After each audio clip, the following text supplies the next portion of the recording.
May problema ba ang buhay mo? Huwag kang mag-alala. May advice ako.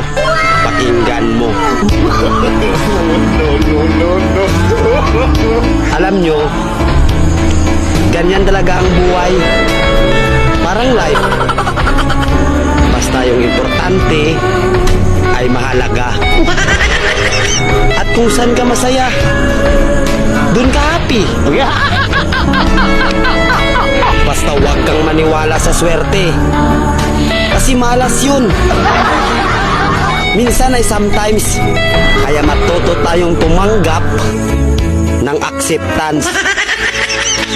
Halimbawa, for example, ang baby ay sanggol. So kung di mo intindihin, you don't understand.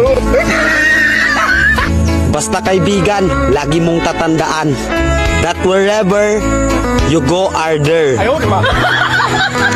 At the end of the day, ay gabi na.